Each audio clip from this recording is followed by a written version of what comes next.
Aujourd'hui, on va travailler sur la méthode pour rédiger une conclusion d'un devoir type bac, toujours sur ce sujet.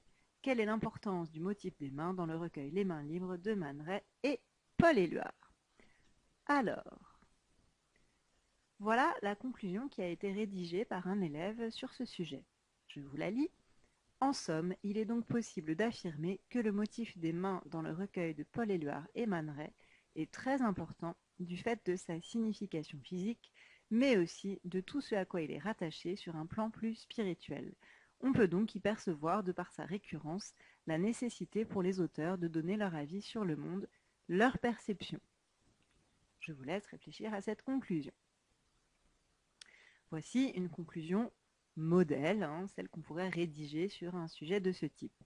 Ce motif des mains apparaît donc de manière omniprésente, tant dans les dessins que dans les poèmes explicitement. Les mains sont visibles sous formes diverses, ou implicitement, allant parfois jusqu'à disparaître.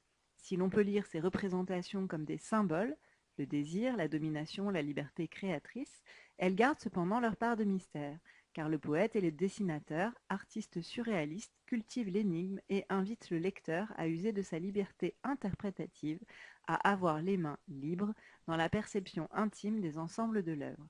Éluard l'écrira quelques années plus tard dans Poésie ininterrompue en 1946. On transforme sa main en la mettant dans une autre. Alors, on va analyser rapidement les différences entre ces deux conclusions qui ont chacune leur qualité. Ici, si je regarde la conclusion de l'élève, d'abord, il rappelle le sujet.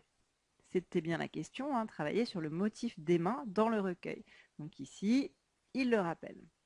Et puis ensuite, il évoque les deux parties qu'il a développées au cours de son travail.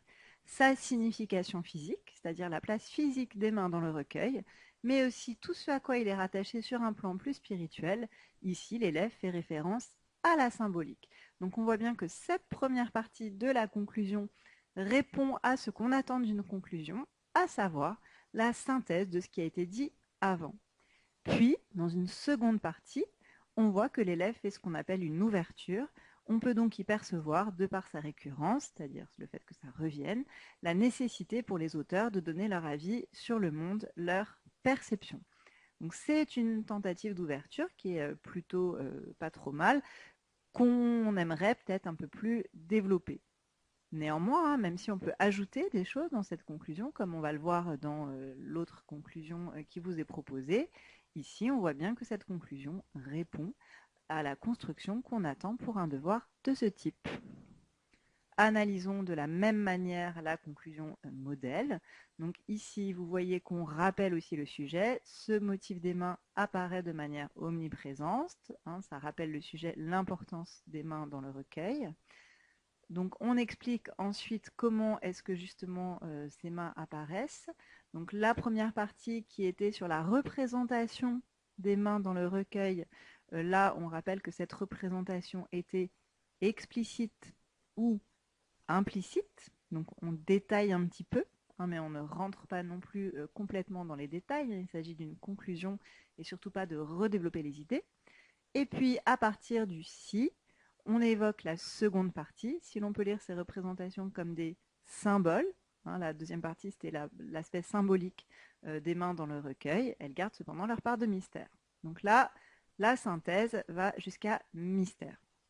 Cette idée du mystère fait la transition avec l'ouverture. Là, c'est un choix pour l'ouverture. Vous pouvez le faire de différentes manières.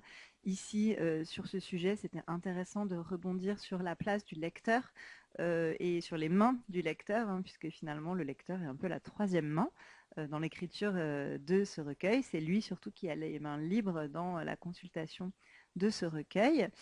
Donc voilà, c'est une double ouverture finalement à la fois sur la liberté du lecteur à user de ses mains comme il le souhaite dans sa lecture, et donc à user du coup aussi de sa liberté interprétative. Et puis, si vous avez une conclusion avec une citation d'un des deux artistes qui est au programme, évidemment, et qu'elle est pertinente avec le sujet, ça peut être assez judicieux. Ici, cette citation de Poésie ininterrompue, on transforme sa main en la mettant dans une autre, peut bien mettre en évidence la manière dont le poète et le dessinateur, Man Ray, nous prennent la main finalement à travers ce recueil et nous engagent à une réflexion, une interprétation, à nous laisser aller nous aussi à une liberté poétique. Voilà. À vous maintenant de vous entraîner à rédiger des conclusions. Donc vous avez bien compris, deux parties, la partie synthétique et la partie ouverture.